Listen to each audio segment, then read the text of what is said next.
So how long have you been working here? I've only been here 6 months. 6 months? Yeah. So there is music there? Yes, Yeah? yeah, that's it, yeah. And these are the That's the hydraulics. hydraulics. Control You've the got a fan. fan in there. Yeah. Thank you so much. Let's try it. Absolutely. Yeah. It's exactly. The animal's over there, which we can go and see. Fascinated by the baseball concept. Right. They've just completely changed how England was performing Yeah. previous to baseball. Yeah. तो स्वागत है दोस्तों आपका आज की इस video में। तो आज हम आए हैं एक मशहूर फार्मर से मिलने लंदन में, कि लंदन के में जिनकी अच्छी दुकान है जिनका नाम है हुक एंड सन्स। और आज हम उनके फार्म को देखने आए हैं। वो मतलब उनकी फार्मिंग कैसे होती है, क्या वो उगाते हैं, किस तरह के वो जानवर पालते हैं, क्योंकि वो उससे फिर दूध और दूध के प्रोडक्ट्स बहुत सारे बनाते हैं, किस तरह वो प्रोसेसिंग वगैरह चलती है। तो ये हैं इनका नाम है Steves. So hello Steves. Oh, hello. Hello. तो ये बताते हैं कि इनका जो फार्म जनरली जो लंदन में जो यूके में फार्म हाउस होते हैं वो 150 काउज वगैरह पर फार्म हाउस एवरेज साइज़ होता है। इनका जो एवरेज साइज़ है वो 80 है, मतलब इनका जो साइज़ है वो 80 काउज का है। और जो जनरली रेट है कि 150 गायों पे आदमी एक बंदा छोड़ता है ध्यान के लिए, और ये 80 काऊ पे लगभग 20 बंदे छोड़ते हैं। तो इन्होंने अपना कारोबार काफ़ी अच्छा कर लिया है। अभी हम यहाँ की सड़कों से होते होते इनके लाइफ स्टॉक को देखने जा रहे हैं, जहाँ इनकी गायें वगैरह होती हैं। कौन कहता है? Oh that's brutal. कौन कहता है कि यहाँ गारा नहीं होता सड़कों पे? तो या तो वो रही गायें गायें अंकल की। ये देखो गारा, हमें यहाँ से निकलना पड़ेगा। We've had so much rain. Okay. It's not normally as wet as this at this time of year. Yeah. But for the past 5-6 days, I guess we are not having that much rain. Yeah. We had quite a bit of rain a few nights ago. Okay. You know what? Yesterday I brought these shoes, thinking that I would require them for off-roading, running and all. Right. And today I'm doing off-roading. You are. Come on.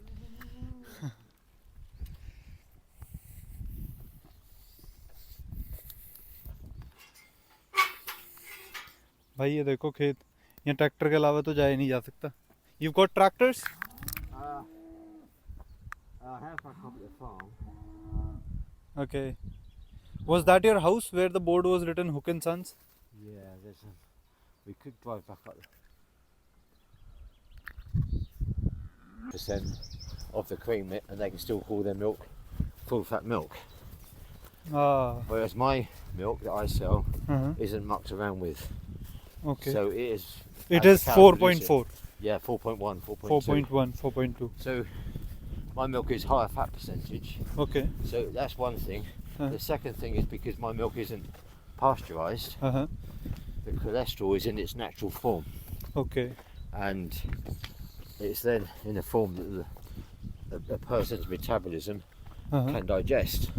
Okay. So it uses the cholesterol, and that person's good blood cholesterol increases, Okay. and their bad cholesterol in Decrease. their blood decreases. Okay. But when milk is heat treated by pasteurization, the cholesterol is then in a form the body can't digest, Okay.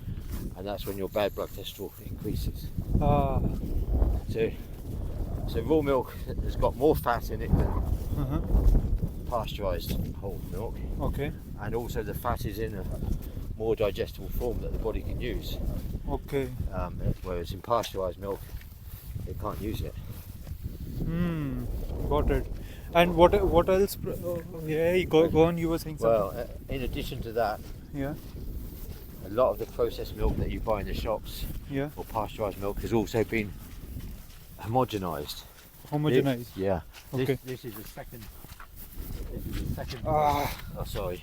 That's fine. I'll come up there.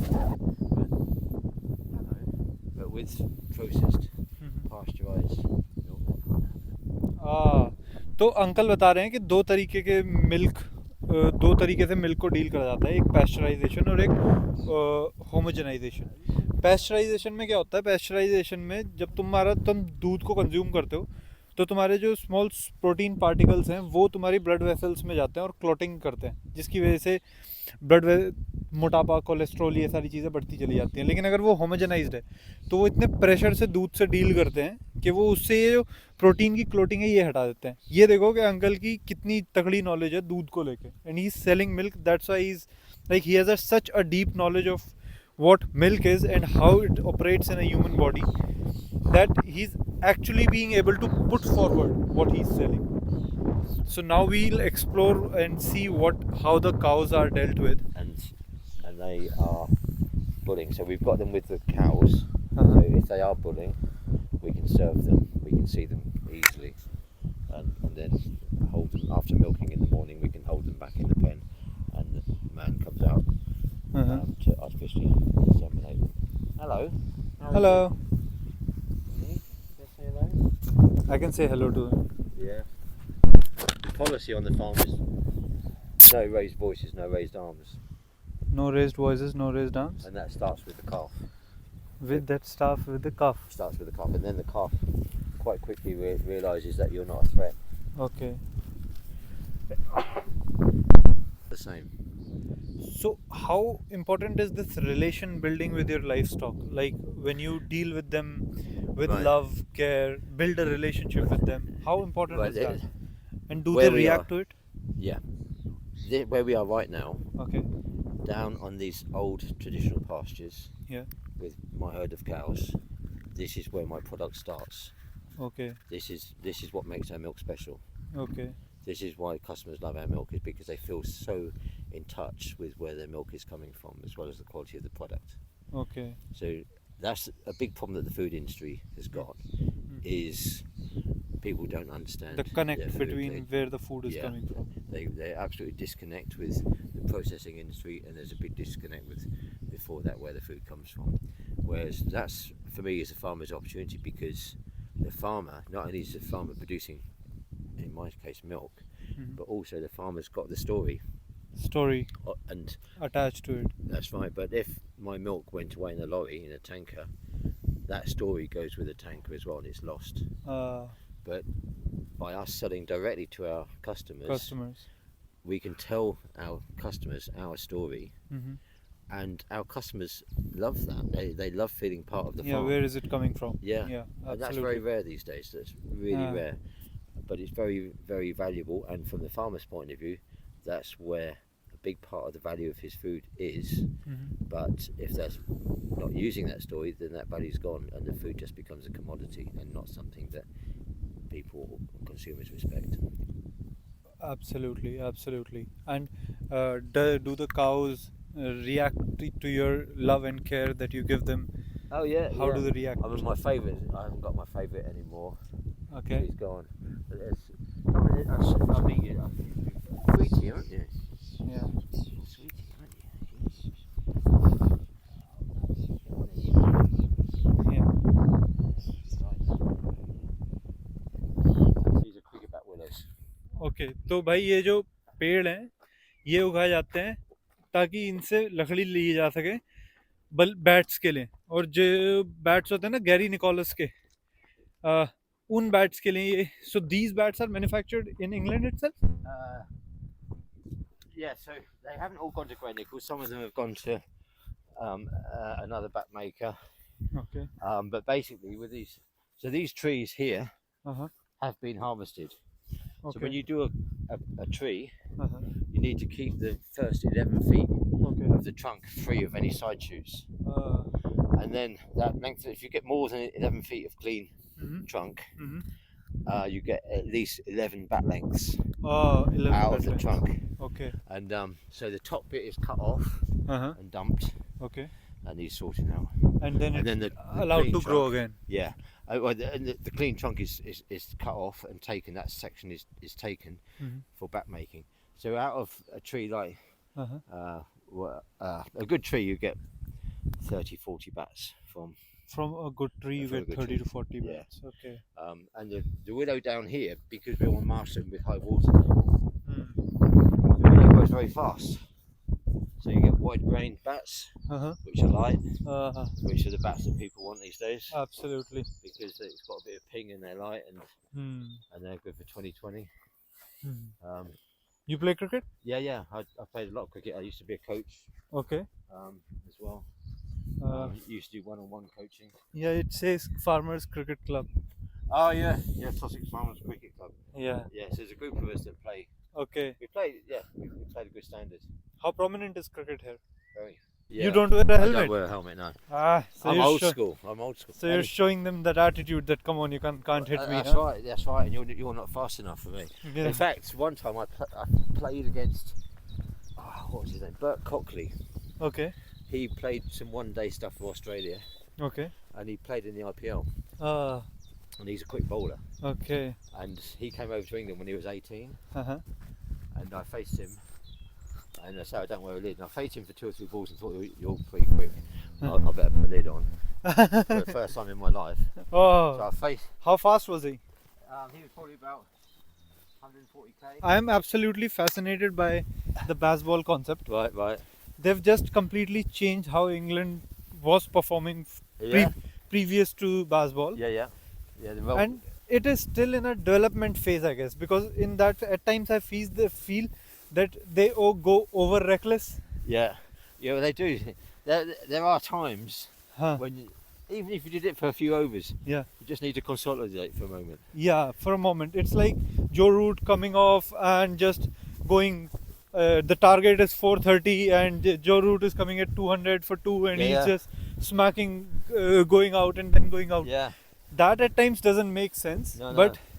But I mean, obviously we were in England, played in India a few months ago, not very long ago. Yeah. And that was a fascinating series. That was a good series. Yeah. It was for India. India played really well. India, and it took them a game or two to cope with what was happening. Yeah, what was happening. Initially, it was like Oli Pop came and scored that 190 something, right? Yeah. That was. But I loved the Ashes. I was Ashes, absolutely fascinated by the way Ashes was played this time. They really played, and I'm actually looking forward to the next year Ashes. Yeah. And which will be in Australia. Yeah. And I hope Jofra Archer is fit by then. Yeah. He should be in the team by then. Yeah. Well, that spell that Matt Wood bowled at Headingley against Australia was awesome. Absolutely. And when you see a genuine quick falling that way, like how giving it everything. How he sent Usman Khwaja out. Yeah. The way he bowled him. Yeah. Usman Khwaja. Yeah.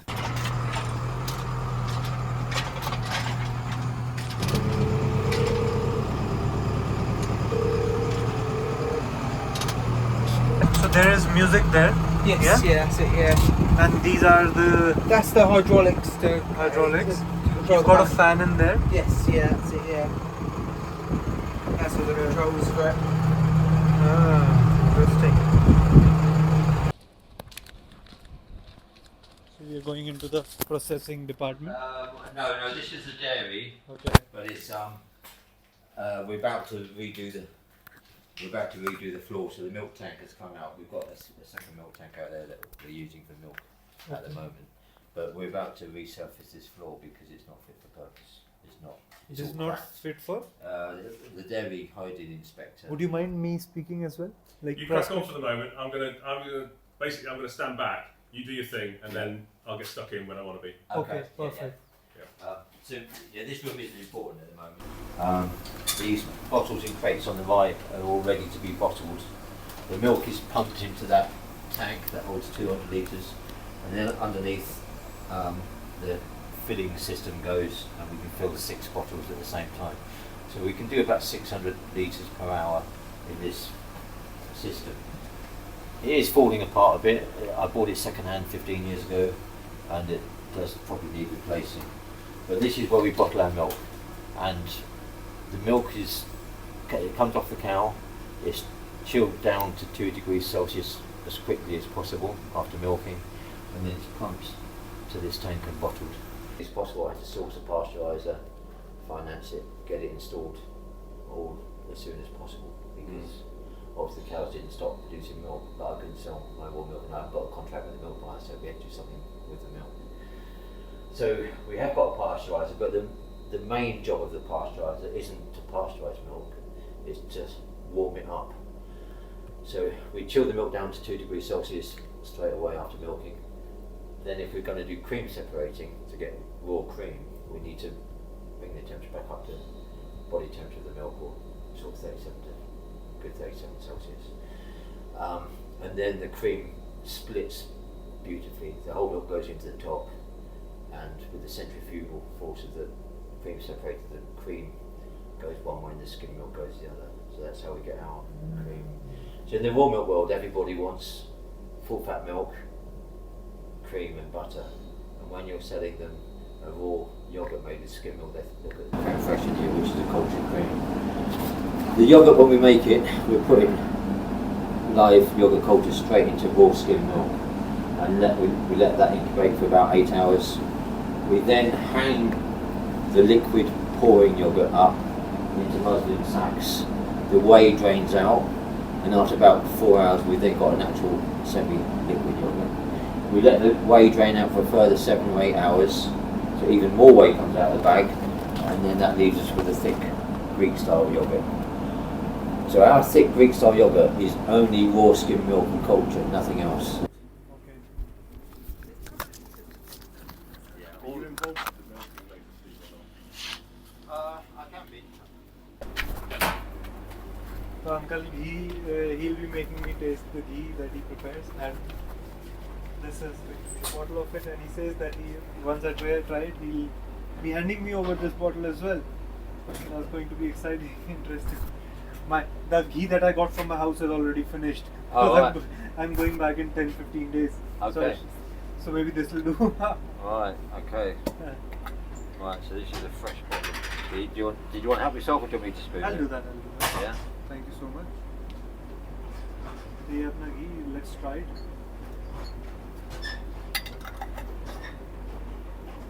Absolutely. Yeah. It's exactly the same. Exactly the same as what you Exactly, yeah. grew up with. Yeah. Yeah. In fact, there's a tinge of more sort of delicious flavor. You can call it chocolatey flavor. Yeah. But yeah, it is absolutely the ghee that we have. Yeah. That's going to be. Right, and have you ever tasted ghee like that in Europe? No, I've not had ghee in Europe basically. Right. What in ghee, it's always that butter that I take Yeah. from Tesco. Okay. Never ghee.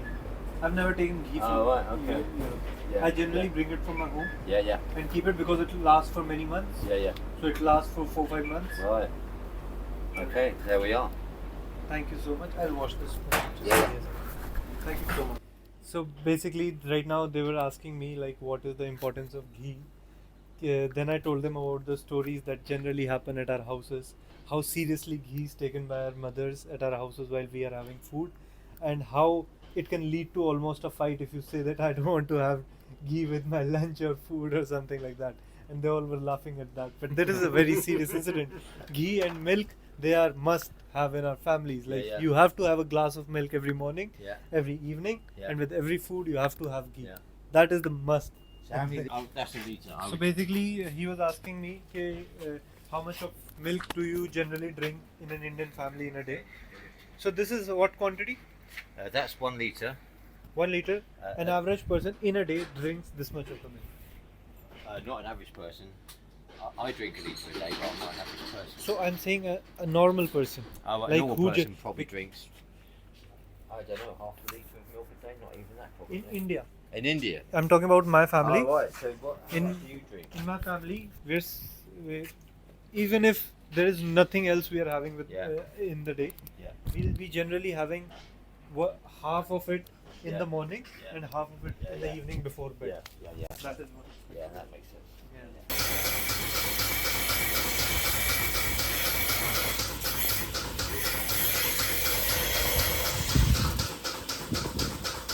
Yeah.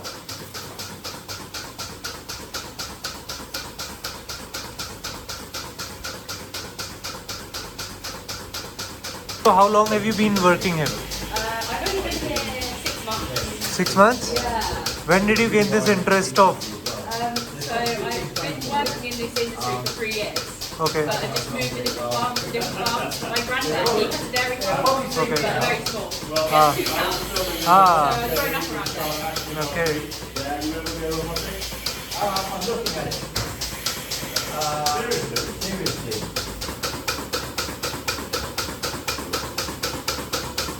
Put on your best face. Okay, guys. Thank you very much. Thank you for the day. It's been an exciting That's and all right. amazing day. It's been a great day. Keep working Yeah, hard. take it easy. Thank you. Good meeting you. Thank you, Steve. तो Steve ने भाई अपन को ice cream भी दी है, delicious ice cream, घी भी दिया है. Last thing, okay, thank you very much. It's been a great day. Thank Right. you. Thanks. Thank you Well for the done. ice cream and the ghee. Yeah, you're a Thank happy you. man. Absolutely, I'm a happy man.